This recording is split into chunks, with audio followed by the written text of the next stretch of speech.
যতটুকু শেষ করেছি সেখান থেকে আবার শুরু করছি। হ্যাঁ, আমরা ছিলাম চ্যাপ্টার 4, যেটা হচ্ছে রিলেটিভ ইকুইলিব্রিয়াম। আমরা যদি একটু পেছনের পেজে যাই, আপনাদের নিশ্চয়ই মনে আছে অনলাইন ক্লাস পড়েছিলাম আমরা। সো এখানে আমরা একটা কনসেপ্ট দেখেছিলাম যে যদি একটা ভেসেল যেটার ভেতরে কোনো একটা ফ্লুইড থাকবে, সে যদি মুভমেন্ট করে তো সেই ক্ষেত্রে তার ভেতরে ফোর্সের কীরকম ডিরেকশনের চেঞ্জ আসে এবং সেই ক্ষেত্রে ফ্লুইডের অবস্থাটা কী দাঁড়ায়। হ্যাঁ, তো সেখান থেকেই হচ্ছে আমরা হচ্ছে আজকে এক্সাম্পল 4.1 করব। আপনারা কি আমার কথা সম্পূর্ণভাবে শুনতে পাচ্ছেন? জি স্যার। জি স্যার। Okay, thank you. ঠিক আছে, তাহলে এক্সাম্পল 4.1 একটু ধৈর্য সহকারে শুনতে হবে। কোনো জায়গায় যদি কোনো কিছু না বোঝেন বা হচ্ছে আপনার কাছে অড লাগে, আপনি একটু বারবার রিপিট শুনলে এটা হয়তো ঠিক হয়ে যাবে আর কি, ডিফিকাল্ট কোনো কিছু হবে না। আচ্ছা, প্রথমে আমরা কোশ্চেনটা পড়ি যে এক্সাম্পল 4.1-এ অ্যাকচুয়ালি কী আছে। লেখা আছে দেখেন, অ্যান ওপেন রেক্টেঙ্গুলার ট্যাঙ্ক। একটা ট্যাঙ্ক আছে এবং সেটা কি ওপেন। হ্যাঁ, রেক্টেঙ্গুলার ট্যাঙ্ক ওপেন এবং এটা 4 মিটার লং এবং 2 মিটার ওয়াইড এবং 1.5 মিটার ডিপ। আশা করি আপনারা এটা ইমেজিন করতে পারছেন যে একটা ধরেন হচ্ছে একটা ভেসেল, হ্যাঁ, অথবা হচ্ছে একটা ট্যাঙ্ক নেওয়া হয়েছে যেটার উপরের যে সাইডটা, যেখান থেকে উপরের যে সাইডটা সেটা হচ্ছে ওপেন, যেমন হচ্ছে এই যে এই সাইডটা ওপেন, আর চারপাশে হচ্ছে তার দৈর্ঘ্য প্রস্থ এবং হচ্ছে উচ্চতা আছে। তো উচ্চতা ধরেন যে 1.5 মিটার আছে। আর একটা কথা বলে দিয়েছে যে এই ভেসেলটার ভেতরে 1 মিটারের ওয়াটার আছে। এই সেই 1 মিটারের ওয়াটার, হ্যাঁ, অর্থাৎ তার ভেতরে 1 মিটার গভীরতার পানি আছে। ভালো কথা।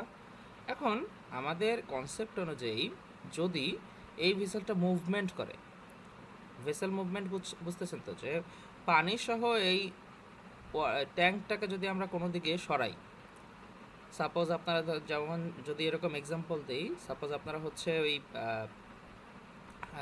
এভাবে যদি বলি যে ধরেন হচ্ছে এই ঢাকায় অনেক জায়গাতেই হচ্ছে ওই পানি হচ্ছে বোতলে করে নিয়ে যায়। ধরেন হচ্ছে ওয়াসার পানি, কোনো এক জায়গায় বিশুদ্ধ পানি আছে, সেখানে হচ্ছে পানি কী করে কালেক্ট করে, তারপর কী করে ভ্যানে করে নিয়ে যায়। তো আপনারা সিচুয়েশনটাকে এইভাবে ডিসাইড করতে পারেন যে এখানে এই সিচুয়েশনটা ঘটে থাকে নর্মালি, যে আমাদের এই কনসেপ্টের ম্যাথটা এরকম, যে সেই ক্ষেত্রে যখন ওই পানির পাত্রের মধ্যে রাখা পানি যখন হচ্ছে মুভমেন্ট করে, অর্থাৎ কোনো একটা নির্দিষ্ট দিকে যায়, অর্থাৎ ভেসেল সহ এই পানিটা যখন কোনো একটা অরাইজন্টালি মুভমেন্ট দেখে, অর্থাৎ পানি যখন এক জায়গা থেকে আরেক জায়গায় নিয়ে যাওয়া হচ্ছে, তাই না, সেটা হতে পারে ভ্যানে করে নিয়ে যাক বা যেভাবেই নিয়ে যাক, পানির পাত্রগুলোকে প্রথমে কোনো একটা নির্দিষ্ট পয়েন্ট থেকে পানি ফিল আপ করার পর তারপর কি একটা নির্দিষ্ট জায়গায় নিয়ে যাওয়া হয়। এই যে যাওয়ার সময় কি হয়, মোশন ক্রিয়েট হয়, গতি ক্রিয়েট হয়, এবং এর ফলে এই ভেসেলের পানির ইকুইলিব্রিয়ামের কী ধরনের চেঞ্জেস আসে, সেইটা হচ্ছে এরকম একটা ম্যাথ। সো এখানে দেখেন বলেছে যে if the tank is moved horizontally parallel to its length, তো মুভমেন্টটা হচ্ছে অরাইজন্টালি। একবার হচ্ছে ভেসেলটাকে আমরা অরাইজন্টালি মুভমেন্ট করবো, আর একবার হচ্ছে ভার্টিক্যালি। তো এখন যেটা হচ্ছে সেটা অরাইজন্টালি। স্বাভাবিকটা পানির বোতল তো আপনি ওই অরাইজন্টালভাবেই হচ্ছে সরলরেখিকভাবেই হচ্ছে কি এক জায়গা থেকে আরেক জায়গায় নিয়ে যাচ্ছে। তো সেই ক্ষেত্রে এক্সেলারেশন হচ্ছে 3.27 মিটার পার সেকেন্ড স্কয়ার। একটা এক্সেলারেশন দিয়ে দিয়েছে, সেটা হতে পারে ওই যে যেই গাড়িতে করে নিয়ে যাচ্ছেন পানির ট্যাঙ্ক বা পানির পাত্র, যেই গাড়িতে করে নিয়ে যাচ্ছেন সেই গাড়িটার এক্সেলারেশন হচ্ছে 3.27 মিটার পার সেকেন্ডের স্কয়ার। আমি যদি কোনো একটা বাসে বসে থাকি,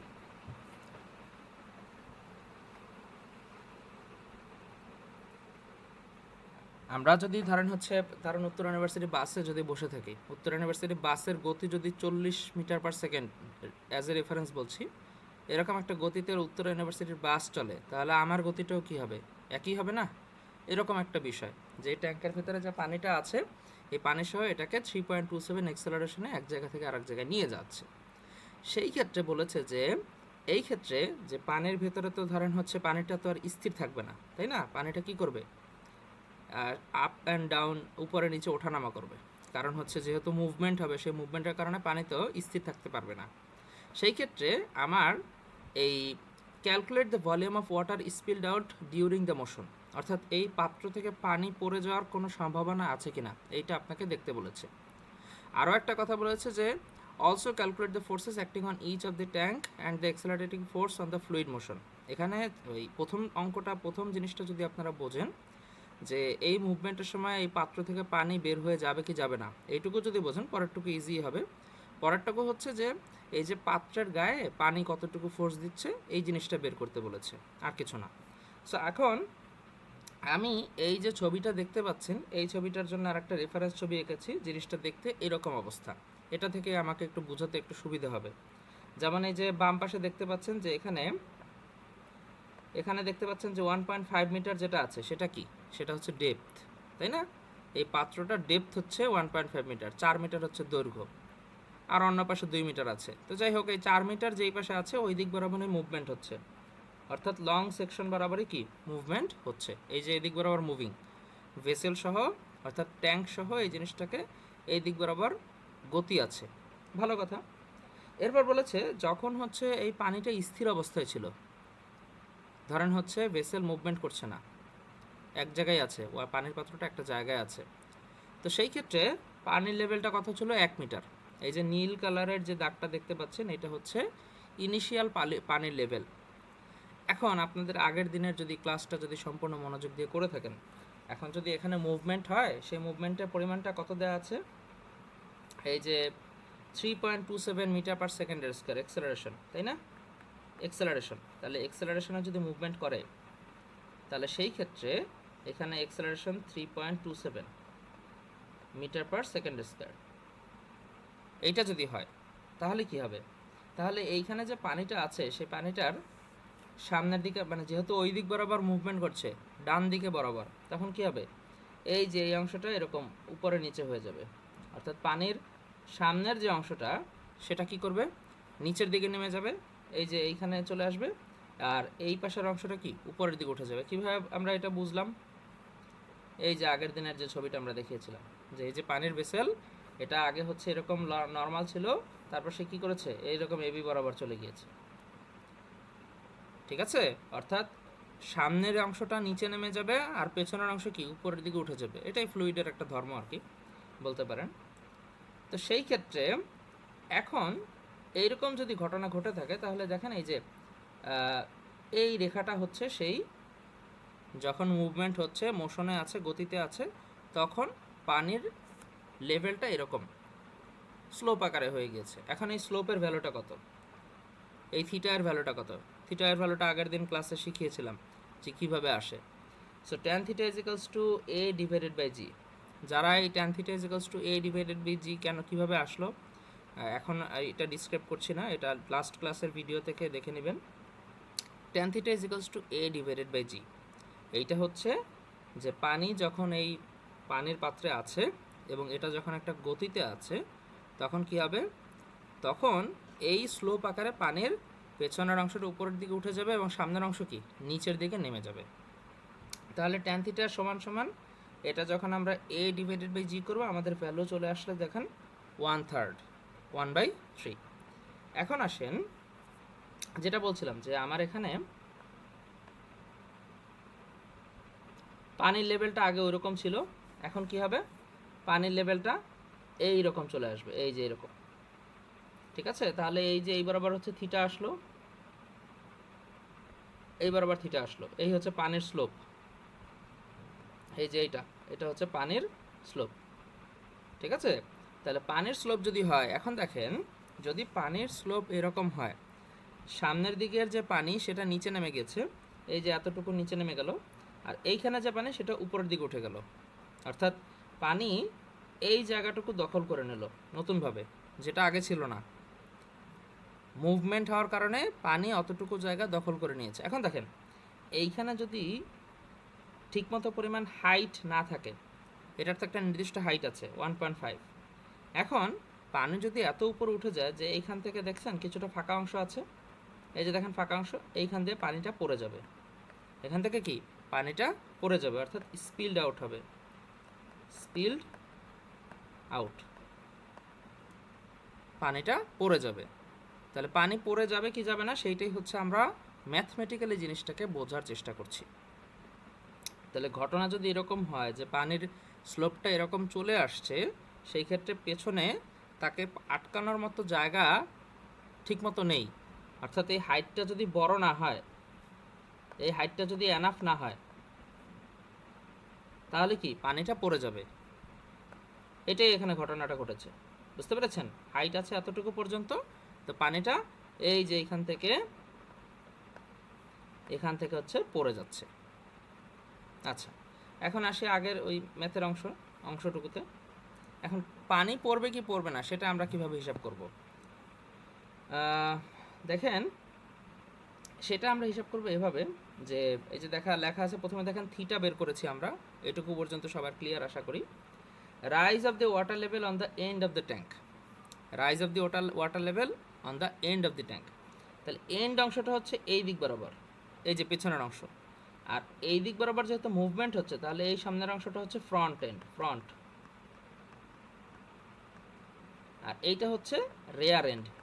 সামনে আমরা রেয়ার এন্ড এবং ফ্রন্ট এন্ড আর কি দেখবো আর কি লেখা, ফ্রন্ট এন্ড এবং রেয়ার এন্ড। তো এইটা হচ্ছে ফ্রন্ট সাইড, সামনের দিক, আর এটা হচ্ছে রেয়ার সাইড, পেছনের দিক। তাহলে পেছনের দিকে পানি উপরে উঠে উপচে পড়ে যাচ্ছে কিনা সেটা আর কি আমরা দেখছি। এখন আসেন এইখানে আর একবার একটু আসি, আমি একটু মুছে দিই। আমি চিত্র এঁকে একটু দেখাচ্ছি যাতে আপনারা হচ্ছে ক্লিয়ারলি আইডিয়াটা পান। পরীক্ষার সময় আপনাদের এরকম বারবার চিত্র এঁকে বুঝতে হবে না বা আঁকতে হবে না, এটা জাস্ট আপনাদের বোঝানোর সুবিধার্থে আমি হচ্ছে নিজে ব্যবহার করছি। আচ্ছা, সো পানির লেভেলটা হচ্ছে এরকম ছিল, এখন হচ্ছে পানির লেভেলটা কোথায়, এই যে এই পর্যন্ত উঠে গিয়েছে। আমি হচ্ছে অ্যারো চিহ্নটা মুছে দিই, অ্যারো চিহ্নটা দিয়ে বুঝালাম যে পানি নিচে নেমে গেছে এবং এই পাশের অংশ উপরে উঠে গিয়েছে। আচ্ছা, তাহলে এইখানে সেই থিটাটা তৈরি হচ্ছে, যেই থিটাটার ভ্যালু আমরা জানি 1/3, এটা হচ্ছে 1/3। আচ্ছা, এখন দেখেন আমাদের এই কতটুকু অংশ উপরে উঠে যাচ্ছে সেটার একটা হিসাব করতে হবে। আমাদের টোটাল দৈর্ঘ্য আছে 4 মিটার, তো স্বাভাবিকভাবেই এই মিড পয়েন্ট থেকে অর্ধেক অংশের এই পাশ অর্থাৎ ডান পাশ, এইটুকু অংশ পানি কমে যাচ্ছে, আর এই পাশে আবার এতটুকু অংশ পানি বেড়ে যাচ্ছে এই মুভমেন্টের কারণে। এখন এই যে ত্রিভুজ, এই যে ত্রিভুজটা, এই ত্রিভুজটার একটা অ্যাঙ্গেল আছে, সেটা কত? এই যে এই থিটাটা, একই থিটা।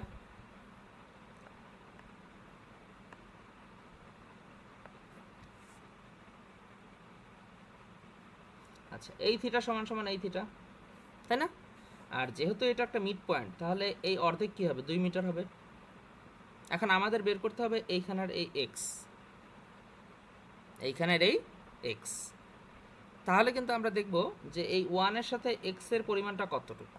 সেটা যদি 1.5-এর থেকে বেশি হয় তাহলে পানিটা পড়ে যাবে, আর যদি এক্সের পরিমাণ এবং 1-এর পরিমাণটা কম হয় সেক্ষেত্রে পানিটা থেকে যাবে। এটা আরেকবার একটু বুঝিয়ে বলছি। আমাদের আগে এক্স বের করতে হবে, সোজা কথা, যে কতটুকু পানি এখানে জমেছে, যতটুকু পানি এখানে জমেছে সেই জমা পানিটুকুর এই এই পাশে হচ্ছে 2 মিটার, তাহলে এক্সটা কত? তাহলে দেখেন আমি যদি হিসাব করি, এখানে কি করা যায়, tan theta is equals to লম্ব বাই ভূমি, তাহলে এক্স এর ভ্যালু কত? 2 ইন্টু 1/3, 2 ইন্টু 1/3, সেটার ভ্যালুটা কত আসে দেখেন, এই যে দেখেন 2/3 মিটার, সেটা আসে হচ্ছে 0.667 আসে, 0.667 আসে। আচ্ছা, এখানে একটা কথা আছে,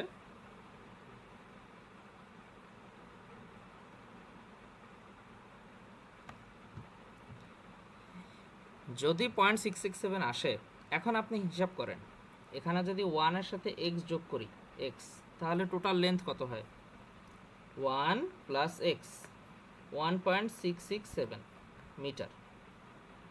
আমার এখানে আছে কত? 1.5 মিটার। পানির টোটাল উচ্চতা হয়ে যাচ্ছে 1.666 মিটার। কোথায়? এই যে আমার ব্যাক সাইডে, এই যে এই জায়গাটুকুতে পানির উচ্চতা হয়ে যাচ্ছে 1.667 মিটার, আর আমার আছে কত? 1.5 মিটার। তাহলে বেশি আছে না, মানে কম আছে না, আমার উচ্চতাটা কম আছে। তাহলে যতটুকু পানির উচ্চতা হয়েছে সেটাকে রেখে দেওয়ার জন্য অথবা রিটেন করার জন্য আমার এনাফ পরিমাণ হাইট এই ট্যাঙ্কটাতে নেই। তাহলে এখন আপনি এখানে দেখেন সুন্দর মতো একটা কথা লিখেছে যে আমার টোটাল এসেছে 1.667। এটা কি? Water level on the rear end. Water level on the rear end. তাহলে দেখেন this level is greater than the height of the tank. ট্যাঙ্কের যে হাইট তার থেকে বেশি। এই যে 1.667 is greater than 1.5। So a volume of water will spill out of the tank. Height যদি ঠিকমতো না দেয় তাহলে তো পানি ওখান থেকে উপচে পড়ে যাচ্ছে। তাহলে সেটাই দেখালাম আমরা যে 1.667 মিটার ইজ গ্রেটার দ্যান 1.5, ট্যাঙ্কের হাইটের থেকে বেশি, সো পানির কিছুটা পড়ে যাবে। ঠিক আছে? আচ্ছা, এখন পানি যদি পড়ে যায়, দেখেন as the water will be contained in the tank up to a height of 1.5 metre rear end মানে হচ্ছে পেছনের সাইড, তো সেখানে 1.5 মিটার উচ্চতা আছে, তো ততটুকুই পানি ধরে রাখতে পারবে। And the slope of the water surface will remain the same, এবং যেই স্লোপটা তৈরি হয়েছে ওই যে থিটা 1/3 সেটা একই থাকবে, আগের মতোই থাকবে। তাহলে এখন দেখেন পেছনের সাইডের হাইট উপরে উঠে গিয়েছে আর সামনের দিকের সাইডের কি নিচে নেমে গেছে। তাহলে সেটা কতটুকু, ডেপথ অফ ওয়াটারটা কতটুকু, আগে ছিল কতটুকু? আগে ছিল হচ্ছে 1 মিটার। দেখেন এখানে ভালো মতো,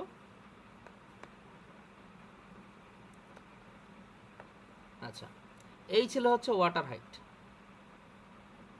ফ্রন্ট এন্ডে। এখন দেখেন এই যে অংশটুকু, এই যে লাল দাগ দেওয়া যতটুকু অংশ, এতটুকু অংশ পানি কি নিচে নেমে গেছে, নিচে নেমে এই যে এই পয়েন্টে চলে আসছে, এই পয়েন্টে স্লোপটা শুরুই হয়েছে ওই পয়েন্ট থেকে, তাহলে এই পয়েন্টে পানির নিচে নেমে গিয়েছে। তাহলে এই যে এইখানের যে ভ্যালুটা সেটা কত, সেটা আমাদের বের করতে হবে। সেটা বের করব কিভাবে? আমার এখানে যে ত্রিভুজটা তৈরি হচ্ছে, এই যে দেখেন এইটার ভ্যালু হচ্ছে থিটা, এটার ভ্যালু হচ্ছে থিটা, এটা হচ্ছে 4, তাই না? আচ্ছা, যদি এরকম হয় তাহলে যেটা হবে সেটা হচ্ছে যে এই যে দেখেন আমার টোটাল আছে হচ্ছে 1.5, টোটাল আছে হচ্ছে 1.5, তাহলে আমি সেখান থেকে বাদ দেব হচ্ছে এতটুকু।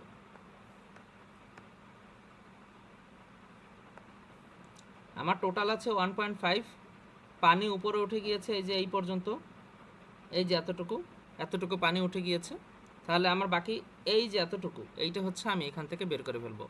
1.5 থেকে এইখানে যতটুকু উপরে উঠেছে বা যতটুকু উপরে উঠেছে সেইটা যদি বাদ দিই তাহলে কিন্তু আমি এই যে এতটুকু এক্সের ভ্যালুটা পেয়ে যাব।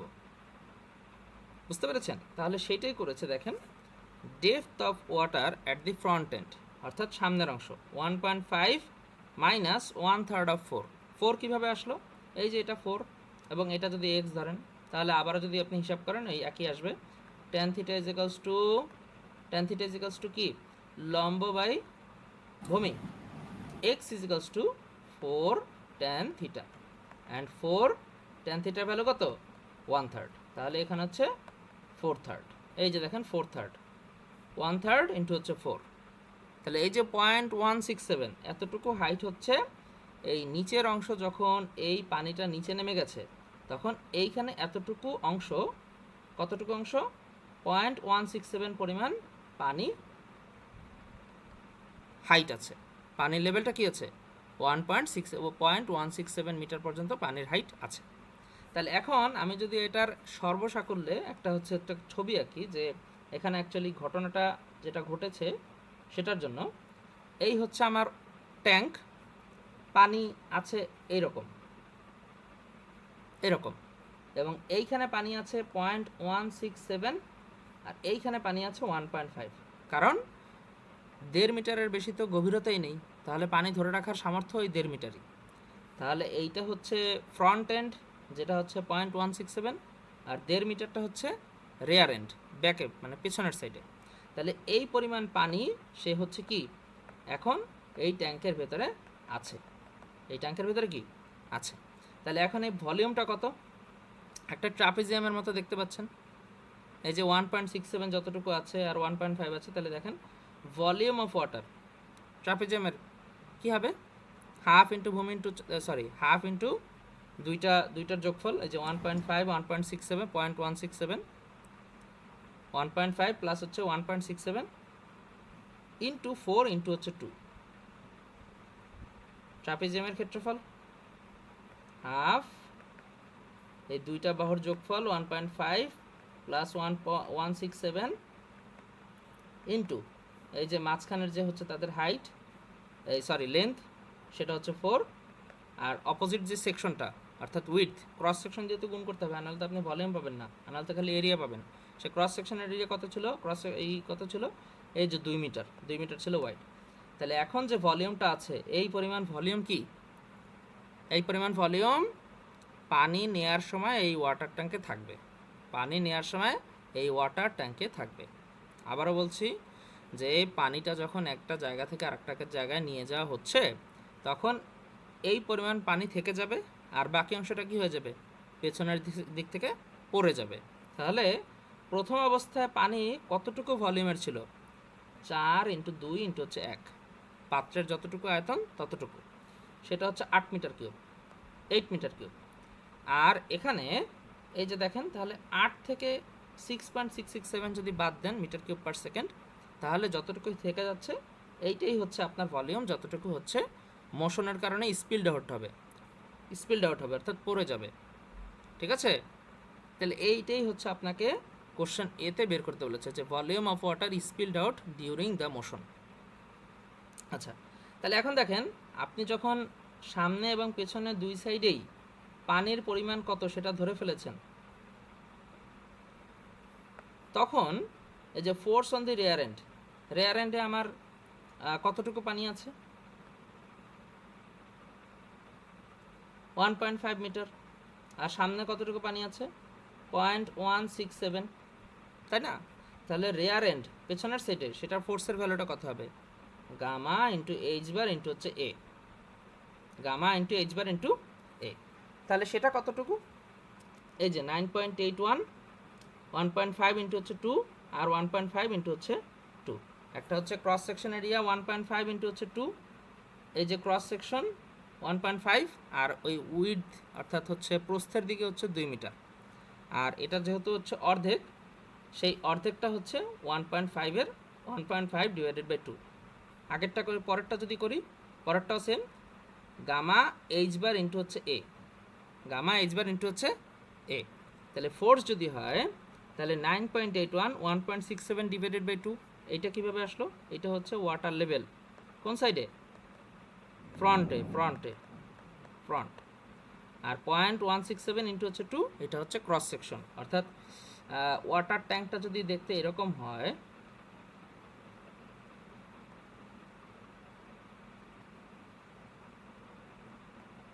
তাহলে এইটা যদি ফ্রন্ট সাইড হয়, তাহলে এই ফ্রন্ট সাইডের হচ্ছে এইটা হচ্ছে ক্রস সেকশন, 1.67 হচ্ছে কি পানির হাইট, আর 2 মিটার হচ্ছে প্রস্থ। তাহলে এই পাশে ফোর্সের পরিমাণ হচ্ছে 0.27 কিলোনিউটন। এখন এক্সেলারেটিং ফোর্স হচ্ছে কত, দুইটার বিয়োগফল, একটা যদি একদিকে হয় আর একটা অন্যদিকে হবে। সো সেই হিসাবে আমার টোটাল যে ফোর্স F1 আর F2 দুইটা থেকে নিট যে ফোর্সটা আসছে, হ্যাঁ নিট ফোর্স কত, সেটা হচ্ছে 22.07 মাইনাস 1.27, 21.80 কিলোনিউটন। এখন হচ্ছে কতটুকু mass of water remained in the tank, সেটা কি হবে, আমার দেওয়া আছে volume, sorry density is equals to হচ্ছে মাস ডিভাইডেড বাই ভলিউম। তাহলে ভলিউম কতটুকু রয়ে গিয়েছে, এই যে এই পাশে বের করেছেন 6.667 মিটার কিউব পার সেকেন্ড, এটা দিয়ে জাস্ট হচ্ছে আমি মাসটা বের করব, দুইটা দিয়ে মাল্টিপ্লিকেশন করে দিয়েছে, আমার এটা রয়ে গিয়েছে। আর accelerating force on the fluid mass m a, দেখেন মানে এ ফিজিক্যালস টু যদি এম এ করি, যতটুকু ফ্লুইডের মাস আছে, ফ্লুইডের মাস কত আছে 6667 কেজি, এটা দ্বারা আবার হচ্ছে এক্সেলারেশন 3.27 যদি গুণ করি তাহলে দেখেন 21.80। এটা কিন্তু হচ্ছে একটা রিচেক যে আমার যে অঙ্কটা করেছি সেটা হয়েছে কি হয়নি, অর্থাৎ এই ফোর্স, এই পরিমাণ ফোর্সে সেই পানিটা ভেসেল সহ মুভমেন্ট করছে, বুঝতে পেরেছেন? এই এক্সেলারেশন ফোর্স পর্যন্ত করলেই তো হবে আমাদের। স্যার ম্যাথটা এক্সেলারেশন ফোর্স পর্যন্ত করলেই হবে না? হ্যাঁ, এই পর্যন্ত করলেই হবে। এটা জাস্ট একটা রিচেক দেওয়ার জন্য, মানে আপনি যদি উপরেরটুকু না করে এইটুকু করতে চান তাও হবে আর কি, সেটা বলছি। বুঝতে পেরেছেন? এই যে দেখেন এখানে যে আমরা যে বি জি স্যার, নাম্বার যে বুঝতে পারছি। ফোর্সটা, বি নাম্বার যে এটা যে force on the rear end বা force on the right end, এটা যদি না বোঝেন তাহলে সেই ক্ষেত্রে এই অল্টারনেটিভলি এটা করতে পারেন যে আমার কতটুকু পানি ধরে রাখছে 6.667, তাহলে এটার যদি টোটাল যে ভর, সেই ভরের পরিমাণটা যদি বের করেন আর এ ফিজিক্যালস টু এম এ করেন, তাহলেও তো আপনি এক্সেলারেটিং ফোর্সটা পেয়ে যাচ্ছেন, যেটা এই যে এ ফিজিক্যালস টু এম এ 21.80। ঠিক আছে? জি স্যার। আচ্ছা, আমি এখন আপনাদের যদি কোনো কোশ্চেন থাকে এই ম্যাথের কোনো জায়গায়, কাইন্ডলি বলেন। ম্যাথটা ইম্পর্টেন্ট এবং ক্রুশাল। হয়তো আপনারা অনেকে মুখস্থ করে ফেলবেন যে এই জিনিসটা এরকম হলে এরকম, বাট কনসেপ্টটা একটু ক্রিটিক্যাল এবং হচ্ছে বোঝার অনেক এই বিষয় যে আছে। ত্রিভুজটা বললেন না স্যার, ত্রিভুজটা একটু বুঝিয়ে দিতেন স্যার। কিসের ত্রিভুজ বলেন? তাহলে যে এক্স, মানে এক্স আর হচ্ছে নিচে যে ফোর ছিল স্যার, টেনের যে সূত্রটা ধরলেন এটা একটু বুঝিয়ে দিতেন স্যার। মানে কোথা থেকে আপনি এই যে ত্রিভুজটা ধরলেন স্যার, পানির লেভেলটা, এই জন্য। আ- আচ্ছা, পানি লেভেল যে এক পাশে উপরে উঠে যাচ্ছে আর এক পাশে নিচে নেমে যাচ্ছে, এটা বুঝতে পারছেন? জি স্যার, এটা তো বুঝে গেছি স্যার। আচ্ছা, তাহলে পানির লেভেল যদি যদি উপরে টেনের উঠে যায়, সূত্রটা একটু বুঝিয়ে দেন। না সেটাই বলছি যে পানির লেভেল যদি উপরে উঠে যায়, আপনি কি এই যে এইখানে একটা, মানে পানি যদি উপরে উঠে যায় তাহলে এই যে হাফ অংশে, এই যে অর্ধেক অংশের জন্য এখানে একটা ত্রিভুজ ধরে নিয়েছি। পানি যখন উপরে উঠে গিয়েছে তখন এই অংশে পানি ভরে গিয়েছে, পানি বেশি হয়ে গিয়েছে, আর এই যে এই পাশের অংশে এখান থেকে পানিটা কমে গিয়েছে। তাহলে এইখানে যে পানিটা উপরে উঠে গিয়েছে সেই পানির অংশের জন্য একটা ত্রিভুজ চিন্তা করা হয়েছে যে কতটুকু পানি বেশি হয়ে গিয়েছে। পানিটা তো এখানে ছিল না, পানিটার লেভেল কোথায় ছিল? এই যে এইখানে পানির লেভেল ছিল। ঠিক আছে? তাহলে এইখানে যে পানিটা যতটুকু অংশ বেড়ে গিয়েছে সেটা হচ্ছে, এখানে হচ্ছে থিটা, আর এটা যেহেতু অর্ধেক পরিমাণ, যেহেতু মিড পয়েন্ট থেকে অর্ধেক, অর্ধেক নিচে নেমে গিয়েছে আর অর্ধেক অংশে কি উপরে উঠে গিয়েছে, তাহলে যেই অংশ উপরে উঠে গিয়েছে তার জন্য আমরা এই এক্স এর ভ্যালুটা বের করেছি। বুঝতে পারছেন নাকি বুঝতে পারেন নাই?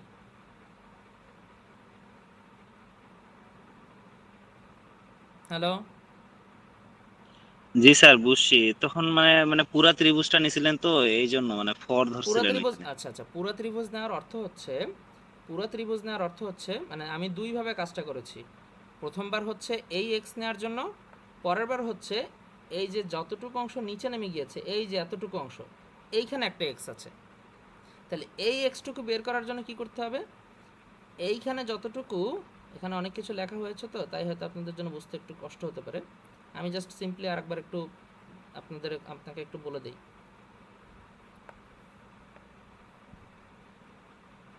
পানি হচ্ছে এই পরিমাণ উঠে গিয়েছিল, এক পাশে নিচে নেমে গিয়েছে আর এক পাশে, আর পানির লেভেলটা এরকম থাকার কথা। পানির লেভেলটা এই যে ডটেড লাইন যতটুকু। তাহলে এখন দেখেন এই যে এই পাশের অংশ, এটা তো নিচে নেমে গিয়েছে কোথা থেকে? এই যে এই পয়েন্ট থেকে এই পয়েন্টে নিচে নেমে গিয়েছে।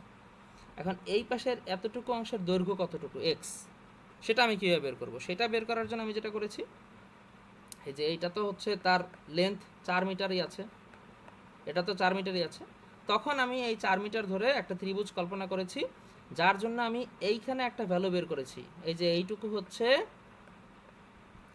কি ওয়াই, এইটুকু হচ্ছে কি ওয়াই। আচ্ছা, আর এই টোটাল অংশ হচ্ছে 1.5। তাহলে এখন আপনি নিশ্চয়ই এই চিত্র দেখেই বুঝতে পারছেন যে এক্স প্লাস ওয়াই করলে আমার কত আসার কথা? 1.5। তাহলে এক্স এর ভ্যালু কত হবে? 1.5 মাইনাস হচ্ছে ওয়াই। ঠিক আছে? আচ্ছা, এখন তাহলে ওয়াই এর ভ্যালুটা যদি বের করতে পারি তাহলে কিন্তু আমার এক্স এর ভ্যালুটা চলে আসে। তাহলে ওয়াই এর ভ্যালু কীভাবে বের করব? tan theta is equals to লম্ব by, tan theta is equals to লম্ব বাই কি ভূমি, ভূমি কত 4, তাহলে ওয়াই এর ভ্যালু কত? 4 ইন্টু tan থিটার মান 1/3, তাহলে 4/3, তাহলে 1.5 মাইনাস 4 ডিভাইডেড বাই 3। এইটা করলে আমার এক্স এর ভ্যালুটা চলে আসছে। আপনি বুঝতে পারছেন এবার? জি স্যার, শিওর? ক্লিয়ার অবশ্যই স্যার। হয়েছেন? আচ্ছা ঠিক আছে, আপনি বুঝতে পারলে আমার সার্থকতা। তো সবাই যদি এই জিনিসটা বুঝতে পারেন, অর্থাৎ প্রথমবার আমি হচ্ছে এইখানে যতটুকু পানি বেড়ে গিয়েছে সেই পরিমাণটা বের করার জন্য এই যে হাইটটা সেটা বের করেছি এক্স, আর পরের বার এই এক্সটা বের করার জন্য আমি এখান থেকে এই পুরো ত্রিভুজটা নিয়েছি, আর এইটা হচ্ছে সেই মিড পয়েন্ট। এই মিড পয়েন্ট ধরে অর্ধেকের মিড পয়েন্টটা কেন ধরেছি, কারণ হচ্ছে অর্ধেক পানি উপরে উঠে গেছে আর অর্ধেক পানি নিচে নেমে গিয়েছে, এই জন্য ওইখানে মিড পয়েন্ট ধরে নিয়েছি। তাহলে 4 মিটারের অর্ধেক হচ্ছে 2 মিটার, তাহলে এতটুকু হচ্ছে সেই 2 মিটার। ক্লিয়ার সবাই? জি স্যার। ওকে, তাহলে পরের অঙ্কটা একটু মানে জাস্ট একটু সূত্রের প্রমাণ বলতে জাস্ট একটা সিম্পল থিওরি। এতক্ষণ যেটা দেখছিলেন সেটা হচ্ছে অরাইজন্টাল মুভমেন্ট করছে, তাই না? অরাইজন্টাল মানে হচ্ছে এই সমান্তরালে আর কি, সে হচ্ছে মুভমেন্ট করছে সরল রেখা বরাবর। হ্যাঁ হ্যাঁ হ্যাঁ, বাংলাটা আসলে ঠিক না, যাই হোক। তো অরাইজন্টাল মুভমেন্ট করার কারণে যেই অবস্থা হয়েছে, এখন হচ্ছে ভার্টিক্যাল মুভমেন্ট। ভার্টিক্যাল মুভমেন্ট কীরকম হতে পারে? ভার্টিক্যাল মুভমেন্টের সময় তো পানি পড়ে যাবে বা সরে যাবে সেরকম জিনিসটা না, কতটুকু প্রেশার নিচের দিকে আসছে, অর্থাৎ আমার যে ফ্লুইডটা আছে তার বটমে কি পরিমাণ ফোর্স আসছে সেইটা হচ্ছে আমরা বের করব। যেমন এখানে একটা চিত্র আছে, ধরেন হচ্ছে এরকম একটা পাত্র আছে, এই পাত্রের ভেতরে পানি আছে, এই হচ্ছে পানি, তাই না? এখন এই পাত্রটাকে আপনি কি করছেন, ধরেন হচ্ছে লিফট বা সামথিং কিছু একটা দিয়ে আপনি হচ্ছে উপরের দিকে উঠাচ্ছেন, উঠাতেই তো হতে পারে, তাই না? তো সেই ক্ষেত্রে এই যে পানির যে তল বরাবর কতটুকু প্রেশার আসে, আবার কি হয়, এই ফ্লুইডটাই যদি আপনি হচ্ছে ভার্টিক্যালি আপওয়ার্ডও যাওয়া যায়, আবার ভার্টিক্যালি কি ডাউনওয়ার্ডও যাওয়া যায়, সেই ক্ষেত্রে কি আসে। এখন দেখেন এইখানে একটা কথা যে দিয়েছে যে জিনিসটা আসলে সূত্রটা কিভাবে আসে বা এর উপরে কি কি প্রেশার আসে সেইটা।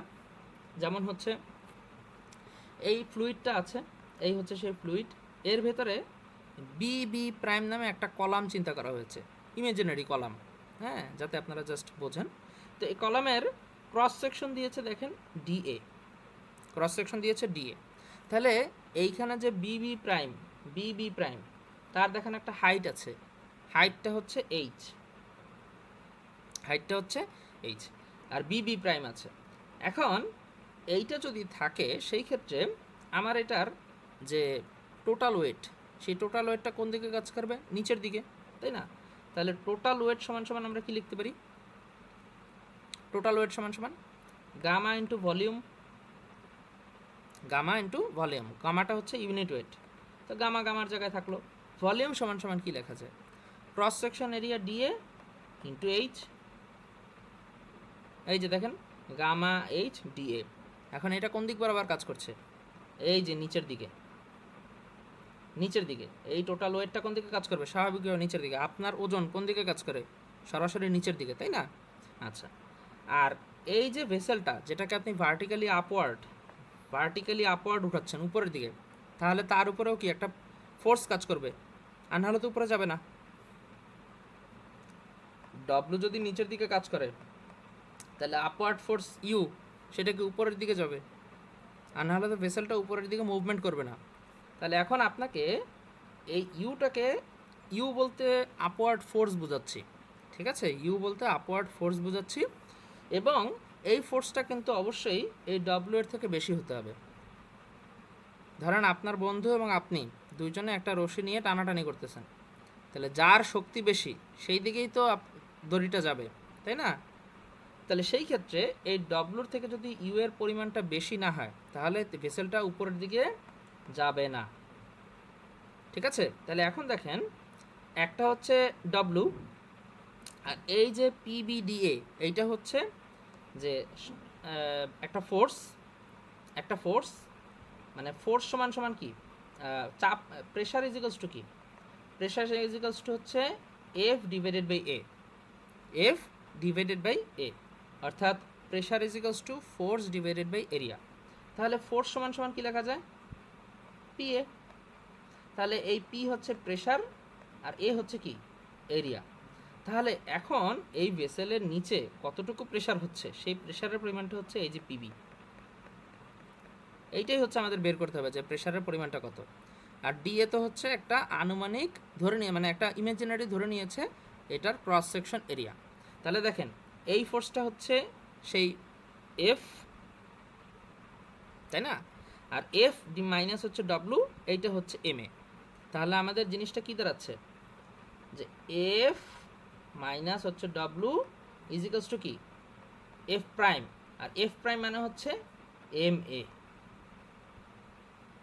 অর্থাৎ এইটা হচ্ছে যে আমার যখন ডাউনওয়ার্ড ফোর্স ডব্লু কাজ করছে, আপওয়ার্ড ফোর্স কাজ করছে, এখন ভেসেলটা মুভমেন্ট করছে উপরের দিকে, এখন সেটা কতটুকু ফোর্সে উপরের দিকে যাচ্ছে সেই ফোর্সটা হচ্ছে এফ প্রাইম। আর এই এফটা হচ্ছে যে এই ভেসেলের উপরে কতটুকু প্রেশারের কারণে কতটুকু প্রেশার ক্রিয়েট করা লাগছে উপরে ওঠানোর জন্য। বুঝতে পেরেছেন? তাহলে এই যে দেখেন এখান থেকে সেই সূত্রটা আসলো, আসার পর এই যে সূত্রটা দাঁড়ালো পিবি, পিবি বের করব, কারণ কি প্রেশারটা বের করব। কোন প্রেশার? আমাদের এই ভেসেলের আপওয়ার্ড মুভমেন্টের জন্য ভেসেলের বটমে কি পরিমাণ প্রেশার দিতে হবে সেইটা হচ্ছে আমরা বের করব। তাহলে সেই পিবিটা সমান সমান এই যে এইখান থেকে এটা আসবে, PB is equals to gamma h 1 plus a divided by g. Gamma h 1 plus a divided by g. A হচ্ছে যত ত্বরণে অর্থাৎ যত অ্যাক্সেলারেশনে এই জিনিসটা উপরের দিকে যাবে। তাহলে একটা গেল আপওয়ার্ড, আর একটা যাবে কোন দিকে? ডাউনওয়ার্ড। তাহলে ডাউনওয়ার্ড যদি যায় সেটার জন্য কী হবে? এই যে প্লাস সাইনটা জাস্ট হচ্ছে মাইনাস হয়ে যাবে, প্লাস সাইনটা মাইনাস হয়ে যাবে। তাহলে এখন দেখেন আমি জাস্ট এতটুকুই আর কি বোঝানোর ছিল যে প্লাস কখন হবে আর হচ্ছে মাইনাস কখন হবে। উপরের দিকে গেলে প্লাস, নিচের দিকে গেলে মাইনাস।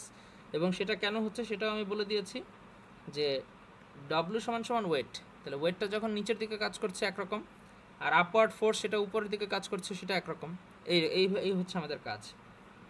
তাহলে এই ক্ষেত্রে এক্সাম্পল 4.2-তে আছে দেখেন, an open rectangular tank 8 metre long 5 metre wide contains an oil of specific gravity 0.9, specific gravity দিয়ে দিয়েছে, ডেপথ হচ্ছে 2.5 মিটার, ডেপথ হচ্ছে কি 2.5 মিটার। তাহলে এখন ডিটারমিন দ্য টোটাল প্রেশার, প্রেশারের ভ্যালুটা কত?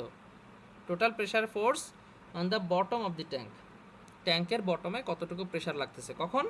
যখন ভার্টিক্যালি আপওয়ার্ড যাচ্ছে আর হচ্ছে ভার্টিক্যালি ডাউনওয়ার্ড যাচ্ছে। এক্সেলারেশন কত? 4 মিটার পার সেকেন্ড স্কয়ার। তাহলে দেখেন আমি সূত্র জানি, পি ইজ ইকালস টু এইটাই হচ্ছে সেই পিবি। এই যে উপরে দেখে কনফিউজ আর কিছু নেই, পিবি, ঠিক আছে? বি দ্বারা হচ্ছে বটম আর পি হচ্ছে প্রেশার। তাহলে সূত্র হচ্ছে gamma h 1 plus a by g. কোন ক্ষেত্রে? যখন আপওয়ার্ড মুভমেন্ট হবে।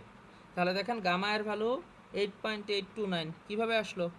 এই যে দেখেন, যেহেতু এটার স্পেসিফিক গ্র্যাভিটি 0.9, সুতরাং 9.81 দিয়ে 0.9কে গুণ করা হয়েছে। আশা করি এতটুকু আপনারা যে কদিন ক্লাস নিয়েছে এই জিনিসটা আর বলার দরকার নেই, এটা আপনারা সবাই বোঝেন যে স্পেসিফিক গ্র্যাভিটি থাকলে আমরা কিভাবে তার ইউনিট ওয়েট অথবা স্পেসিফিক ওয়েটটা আমরা বের করতে পারবো পানির সাপেক্ষে, ওয়াটারের সাপেক্ষে। তাহলে 8.829 চলে আসলো। এইচ এর ভ্যালু দেওয়া আছে 2.5, ডেপথ আগে যেটা আমরা ভার্টিক্যাল কলাম ধরেছিলাম এইচ এই বি প্রাইমের ক্ষেত্রে সেইটাই হচ্ছে এখানে 2.5 পানির ডেপথ, পানি না এখানে অয়েল আর কি। আর 1 প্লাস এ ডিভাইডেড বাই জি, এর ভ্যালুটা দিয়ে দিয়েছে এই যে এক্সেলারেশন। সেই ক্ষেত্রে এত প্রেশার বটমে কাজ করছে, ভেসেলের বটমে এতটুকু প্রেশার কাজ করছে। তাহলে প্রেশার যদি এটা হয় তাহলে ফোর্স কী হবে? এ ফিজিক্যালস to p a, pressure into area. তাহলে ক্রস সেকশন এরিয়া কত? এই যে 8 ইন্টু 5, দেখেন এই যে পরবর্তী ইসে এরিয়া কত? 8 ইন্টু 5। তাহলে প্রেশার কত? এই যে আগের যে প্রেশার পিবি ইন্টু হচ্ছে cross section area, PB into area, এই হচ্ছে আমার ফোর্স। আর ডাউনওয়ার্ডের ক্ষেত্রে এরকম জাস্ট এখানে মাইনাস চলে আসবে, আর সব সেম। ক্লিয়ার সবাই? এটা এতটা কঠিন কিছু ছিল না, নর্মাল একটা বিষয়। তো এক্সাম্পল 4.1 এবং 4.2 এই দুইটাই আমরা হচ্ছে আপনাদের হচ্ছে আমি সাজেস্ট করছি এক্সামের জন্য ভালো মতো দেখার জন্য। এই দুইটার কনসেপ্ট থেকেই একটু চেঞ্জ হয়ে জিনিসটা আসবে আর কি পরীক্ষার সময়। বুঝতে পেরেছেন? 4.1 এবং 4.2 এই দুইটাই হচ্ছে আপনাদের এই চ্যাপ্টার 4 থেকে আমি সাজেস্ট করছি আপাতত দেখার জন্য। এই আর কি, সূত্রের প্রমাণ আসবে না, জাস্ট হচ্ছে আপনারা ম্যাথমেটিক্যাল কনসেপ্টগুলো কীভাবে হয়েছে সেই জিনিসটা বোঝার ট্রাই করবেন। এবার আসি হচ্ছে চ্যাপ্টার 5। খুব বেশি বড় চ্যাপ্টার না, ছোটোখাটো একটা চ্যাপ্টার। এখান থেকে কোশ্চেনও তেমন আসে না, তুলনামূলক কমই আসে, ওরকম কোনো ক্রিটিক্যাল কোনো ম্যাথও নেই। জাস্ট হচ্ছে আমি কিছু ডেফিনেশন আপনাদের পড়তে বলবো এবং এখানে কিছু হালকা ডিফারেন্সিয়েশনের অঙ্ক আছে, ওগুলো আপনারা পারেন, আমি জাস্ট একটু দেখাই দেবো। সো চ্যাপ্টার 4 থেকে ওইটা দেখবেন এবং চ্যাপ্টার 5 আমরা শুরু করছি। তো চ্যাপ্টার 5টা হচ্ছে ফ্লুইড কাইনেমেটিক্স। কাইনেমেটিক্স আমরা দেখব হচ্ছে বিভিন্ন ফাংশন দেখব, স্ট্রিম ফাংশন দেখব। তো এখানে কিছু ডেফিনেশন আছে, পাথ লাইন, স্ট্রিম টিউব। জিনিসটা কি, আমাদের যে ফ্লুইড আছে সেই ফ্লুইডের তো অনেকগুলো পার্টিকেল আছে। তো পার্টিকেল তো কী করে, এই ধরনের একটা পার্টিকেল সেটা কি করে, যখন ফ্লুইড ফ্লো হয় তখন সে একটা সরল রেখা বরাবর অথবা একটা লাইন বরাবর, সরল রেখা বলবো না, কার্ভও হইতে পারে, একটা নির্দিষ্ট একটা লাইনে সেই ফ্লুইডটা কি করে, মুভমেন্ট করে, মোশন করে। তো দেখেন, the path traced by a single fluid particle in motion is called path line. সহজ একটা হিসাব, যে একটা সিঙ্গেল ফ্লুইড পার্টিকেল মোশনে যেই যেই পাথটা ফলো করে, যেই পথে সে মুভমেন্ট করে, সেইটাই হচ্ছে পাথ লাইন। তারপর স্ট্রিম লাইনটা কি, the imaginary line ড্রন in the fluid such that the tangent at any point on the line indicates the direction of the velocity of the fluid particles at that point is known as the stream line. হ্যাঁ, ডেফিনেশনটা একটু বড়, আসলে জিনিসটা অতটা কঠিন কিছু না। আমি আপনাদের এই ছবিটা দেখাই। পাথ তো বুঝলেন, এই যে ধরেন হচ্ছে এই এই পুরো জিনিসটা হচ্ছে স্ট্রিম লাইন, ঠিক আছে। আর পাথ হচ্ছে এই যে পাথ লাইনটা হচ্ছে যে কোনো একটা সিঙ্গেল লাইনকে যদি আপনি সরান ওইটাই হচ্ছে পাথ। তো যেহেতু অনেকগুলো ফ্লুইড পার্টিকেল, সেই জন্য এই জিনিসটা, তো এই সবগুলোকে একসাথে বলে স্ট্রিম লাইন। তো স্ট্রিম লাইনের কাহিনীটা কি, স্ট্রিম লাইনের ধরেন যে কোনো একটা পয়েন্ট নিলেন, সেই পয়েন্টে আপনি কি করলেন, একটা ট্যানজেন্ট আঁকলেন।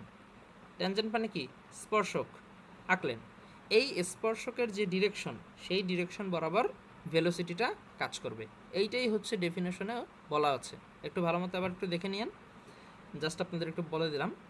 আর স্ট্রিম টিউবটা কি, স্ট্রিম টিউবটা হচ্ছে যে আমাদের যখন আমরা ওয়াটারের ফ্লো দেখি পাইপ থেকে, তাই না, তখন একটা কি হয়, এই যে মনে হয় যে একটা সলিড কোনো একটা জিনিস পাইপ থেকে বের হয়ে আসতেছে। যখন আমরা পানির ট্যাপ ছেড়ে দিই তখন জিনিসটা দেখতে কীরকম হয়, একটা টিউবের মতো দেখায়, মানে একটা সার্কুলার সেকশন, একটা টিউব, সেখান থেকে পার্টিকেলগুলো তো আর আলাদা আলাদা হয় না, পরে আলাদা হয় অবশ্যই, কিন্তু একসাথে তো আর হয় না। তো যখন আপনি কোনো বাধা ছাড়া ওই ফ্লুইডটাকে পড়তে দেন তখন কি হয়, জিনিসটা দেখতে একটা টিউবের মতো দেখায়। তো সেটাই আর কি বলেছে যে element of fluid bounded by number of stream lines which confine the flow, এই ফ্লোটাকেই বলছে হচ্ছে স্ট্রিম টিউব। তো এই ডেফিনেশনগুলো অবশ্যই পড়বেন, এই ডেফিনেশনগুলো অবশ্যই পরীক্ষার জন্য পড়বেন চ্যাপ্টার 5 থেকে। এরপর আসেন হচ্ছে আমরা কিছু ফ্লুইড ফ্লোয়ের টাইপস দেখবো আর কি, এই যে general types of fluid flow. এই জিনিসটা আপনাদের এখন বোঝানো হচ্ছে, কিন্তু পরবর্তীতে এই জিনিসটা আবারও আসবে যখন আপনারা নেক্সট রাউন্ডে যাবেন অথবা নেক্সট সেমিস্টারে উঠবেন, তখন এই ওয়াটার রিলেটেড যে কোর্সগুলো আছে সেখানে এই জিনিসটা আবার পাবেন। এই যে স্টেডি ফ্লো, আনস্টেডি ফ্লো, তারপর হচ্ছে ইউনিফর্ম ফ্লো, নন ইউনিফর্ম ফ্লো। আমি জাস্ট আপনাদের একটু শেয়ার করে দিচ্ছি যে জিনিসটা অ্যাকচুয়ালি কী বোঝায়। আমরা বিভিন্ন জিনিস দ্বারা বিভিন্ন কিছু ডিনোট করি, যেমন flow is said to be steady. একটা ফ্লো স্টেডি নাকি আনস্টেডি সেটা ডিপেন্ড করবে parameters like velocity, density, viscosity, pressure, surface tension, temperatures etc at a particular position in space do not change with time. অর্থাৎ আপনি একটা flow দেখলেন, সেটা যে কোনো একটা ফ্লুইডের ফ্লো হলো, এবং সেই ফ্লো যদি একটি নির্দিষ্ট টাইমের সাপেক্ষে তার এই যে কোনো একটা parameter, velocity, density, viscosity, pressure, এটা যদি চেঞ্জ না ঘটে, মানে ভেলোসিটি যদি সেম থাকে, ডেন্সিটি সেম থাকলো, ভিসকোসিটি এরকম কোনো যে কোনো একটা প্যারামিটার যদি সেম থাকে, তাহলে সেই ক্ষেত্রে সেই ফ্লোটাকে বলবো স্টেডি ফ্লো। তবে এটা স্বাভাবিকভাবেই নর্মাল যে আমাদের রিভার বা সামথিং দেখতেছেন, এখানে হচ্ছে এটা সম্ভব না, কারণ সেখানে হচ্ছে প্রতিটা সেকশন ডিফারেন্ট। সেকশন বলতে বোঝাচ্ছি যে তার যে রিভার বেড এক একটার এক এক রকম, তো সেই ক্ষেত্রে এই জিনিসটা সেম থাকা কোয়াইট ইম্পসিবল, ঠিক আছে। এটা শুধুমাত্র ল্যাবে এক্সপেরিমেন্টের ক্ষেত্রে এটা দেখতে পারেন, স্টেডি ফ্লো বা সামথিং। তো স্টেডি যদি বোঝেন, আনস্টেডিও বুঝবেন। আর ইউনিফর্মটা কি, ইউনিফর্ম হচ্ছে flow parameters at given instant remain same at every point in space. আগেরটা ছিল সময়ের সাপেক্ষে, আর এইটা হচ্ছে স্থানের সাপেক্ষে। আগেরটা ছিল সময়ের সাপেক্ষে, একটি নির্দিষ্ট সময়ের পরিবর্তন ঘটছে না, সেটা হচ্ছে স্টেডি এবং আনস্টেডি। আর ইউনিফর্ম এবং নন ইউনিফর্ম ফ্লো হচ্ছে যদি একটি নির্দিষ্ট জায়গার সাপেক্ষে, অর্থাৎ আপনি পয়েন্ট 1 এবং পয়েন্ট 2 যদি চিন্তা করেন কোনো একটা রিভারের ক্ষেত্রে, এবং সেই দুইটা সেকশনের যদি ভেলোসিটির কোনো ডিফারেন্স না আসে, তাহলে আপনি এটা ধরে নিতে পারেন this is a uniform flow. আশা করি সবাই বুঝতে পেরেছেন। এবার আসে হচ্ছে আমি একটু স্ট্রিম ফাংশন বোঝাতে চাই। স্ট্রিম ফাংশনটা একটু দেখি।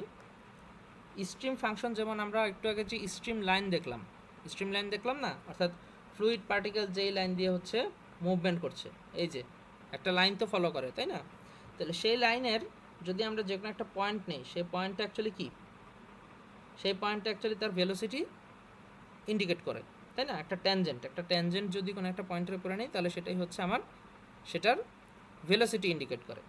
এখন এই যে স্ট্রিম ফাংশন দ্বারা বা স্ট্রিম লাইন দ্বারা আমরা একটা স্ট্রিম ফাংশন জেনারেট করব, অর্থাৎ ইকুয়েশন। স্ট্রিম ফাংশন মানে হচ্ছে একটা ইকুয়েশন জেনারেট করব, যে ইকুয়েশন দ্বারা আমরা এই ভেলোসিটির বিভিন্ন উপাংশ বের করতে পারবো। উপাংশ বলতে সাপোজ এই ছবিটা আপনারা দেখতে পাচ্ছেন, এখানে এই এই যে এই যে লাল কালারের যে অংশটা আমি এই মাত্র আঁকলাম, এইটা হচ্ছে আমার সেই স্ট্রিম লাইন। আচ্ছা, এখন স্ট্রিম লাইন যদি হয়, দেখেন এটা যদি স্ট্রিম লাইন হয় এ, তাহলে এখন আমি একটা ট্যানজেন্ট আঁকি কোন পয়েন্টে, ও পয়েন্টে। তাহলে ও পয়েন্টে যদি ট্যানজেন্ট আঁকি, সেই ট্যানজেন্টটা কি নির্দেশ করবে? ভেলোসিটি, এই যে ভেলোসিটি।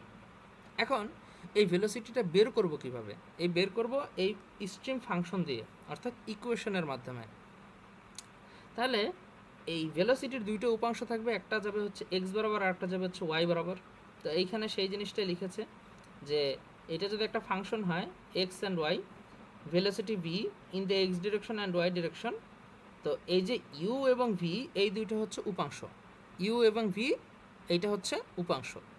তাহলে ইউটা হচ্ছে এই বরাবর, ওয়াই এর দিক বরাবর, আর ভিটা হচ্ছে এক্স এর দিক বরাবর। কিভাবে বুঝলাম? এই যে দেখেন ইউটাকে নির্দেশ করছে ডেল্টা ওয়াই, দেখতে পাচ্ছেন এই যে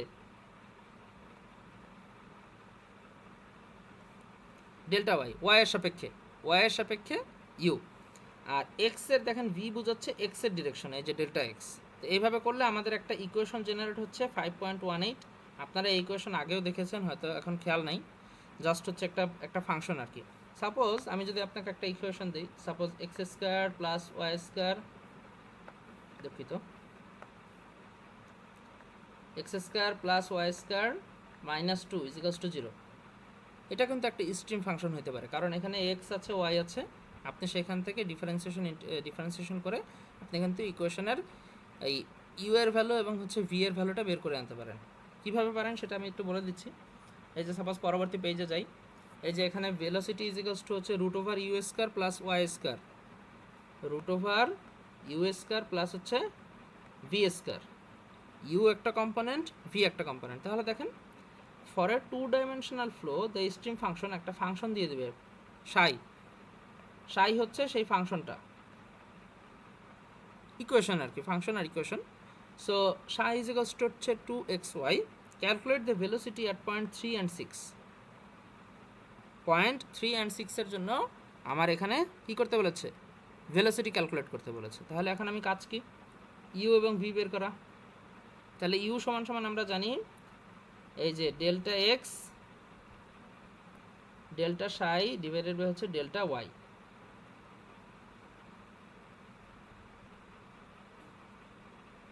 ঠিক আছে? তাহলে এখন এই যে দেখেন, যদি এইটা হয় যে আমাদের এইভাবে হচ্ছে বের করতে হবে, তাহলে সাইয়ের যে ফাংশনটা 2xy, এখন আপনাদের নিশ্চয়ই মনে থাকবে যে এইটা আর হচ্ছে এইটা, এই দুইটার মধ্যে একটু ডিফারেন্স আছে। এইটাকে বলে আমরা পার্শিয়াল ডিফারেন্সিয়েশন, এইটাকে বলে হচ্ছে আমরা নর্মাল ডিফারেন্সিয়েশন। তো এখন পার্শিয়াল ডিফারেন্সিয়েশন যদি থাকে, সেই ক্ষেত্রে যেটা হয় যে এক্স এবং ওয়াই দুইটাই ভেরিয়েবল, যদি variable, but in that case partial ডিফারেন্সিয়েশনের সময় যখন আমরা এই যে ধরেন ওয়াইয়ের সাপেক্ষে আমি ডিফারেন্সিয়েশন করব, তখন এই এক্সটাকে আমি ধ্রুবক চিন্তা করব, কনস্ট্যান্ট, এক্সটাকে আমি ধ্রুবক চিন্তা করব। তাহলে সেই ক্ষেত্রে যদি এই 2xটা ধ্রুবক হয়, তাহলে সেই ক্ষেত্রে কী হবে? 2xটা হচ্ছে কমন হয়ে যাবে এবং delta Y divided by delta Y সেটা হয়ে যাবে 1, সেটা হয়ে যাবে কি 1। আরেকবার দেখাই যে জিনিসটা অ্যাকচুয়ালি কি। সাপোজ ডেল্টা সাই আর হচ্ছে ডেল্টা ওয়াই, এখন সাইয়ের যে ভ্যালুটা সেটা ধরেন এরকম আছে 2x² y², এই হচ্ছে সাই ফাংশনের ভ্যালু। এখন তাহলে এখানে কি হবে, এখানে যেটা হবে এই 2x স্কোয়ার এটা তো কনস্ট্যান্ট, তাহলে 2x স্কোয়ার 2 হচ্ছে কনস্ট্যান্ট এবং এক্স স্কোয়ারটাও কি কনস্ট্যান্ট, আর ওয়াই স্কোয়ার যেটা আছে সেটা এরকমই থেকে যাবে। আচ্ছা, এখন যদি এরকম হয় 2x স্কোয়ার আর এই সাপেক্ষে যদি করি তাহলে এটা হয়ে যাবে হচ্ছে 2y, নর্মাল ডিফারেন্সিয়েশন। ঠিক আছে, এই যে D D X X to the power N, সেখান থেকে আমার চলে যাচ্ছে হচ্ছে সরি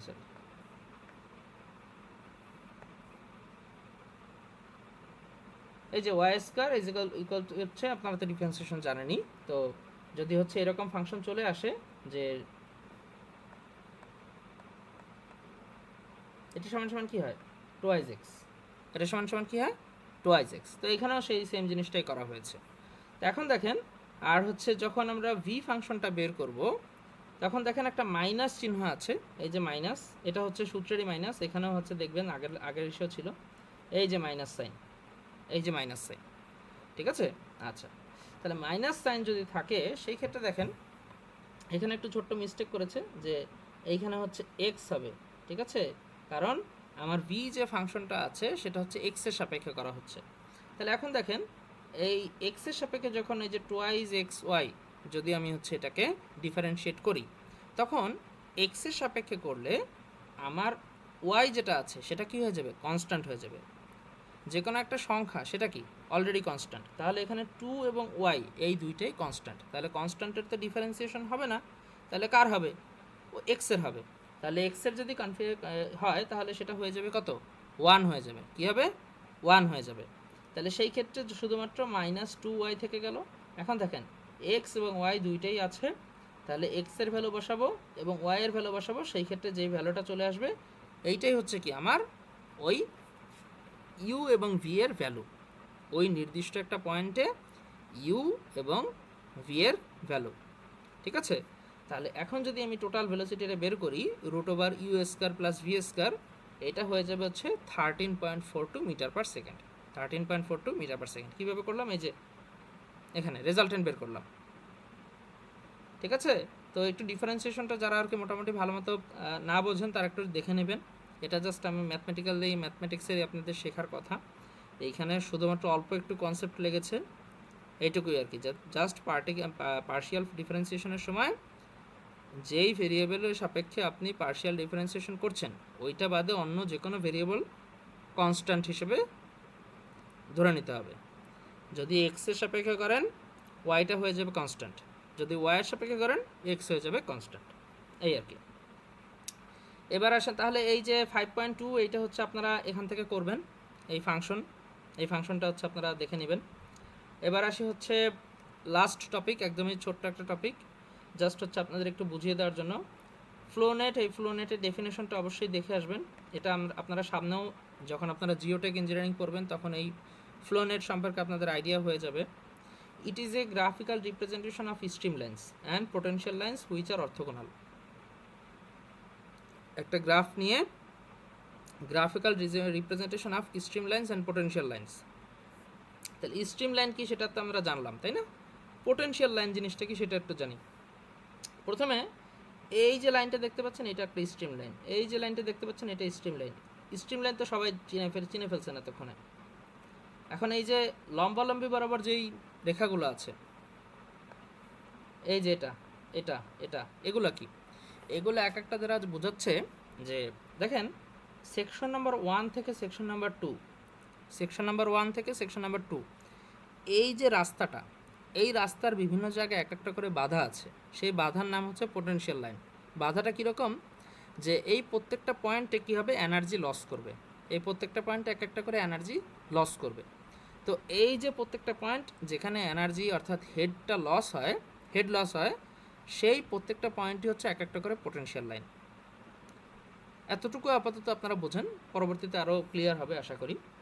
তো এই ফ্লোনেট দ্বারা আমরা এই কোন পজিশনে কতটুকু হেড সেটা আমরা হচ্ছে বের করি, কোন পজিশনে আমাদের কতটুকু হেড সেটা আমরা বের করি। ধরেন 1 নম্বর সেকশনে হেডের মান হচ্ছে 8 আর 2 নম্বর সেকশনে হেডের ভ্যালু হচ্ছে 6, তাহলে এইখানে যতগুলো পোটেনশিয়াল লাইন আছে, ধরেন হচ্ছে কয়টা আছে এখানে, ধরেন 10টা আছে, তাহলে এখন প্রত্যেকটা পোটেনশিয়াল লাইনে কতটুকু হেড ড্রপ হবে? 8 মাইনাস 6 ডিভাইডেড বাই 10, অর্থাৎ প্রত্যেকটা পোটেনশিয়াল লাইনে টোটাল ড্রপ হয়েছে 8 minus 6, total drop delta H সমান সমান 8 মাইনাস 6, টোটাল ড্রপ হচ্ছে 2। তাহলে 2 যে ড্রপ হলো, এই 2 হচ্ছে ধরেন সেটা হচ্ছে হেড ড্রপ। তাহলে এই হেড ড্রপ কয়টা পোটেনশিয়াল হেডের জন্য হয়েছে? 10টা, অর্থাৎ 10টা পোটেনশিয়াল লাইন ছিল। তাহলে প্রতি ড্রপে কতটুকু?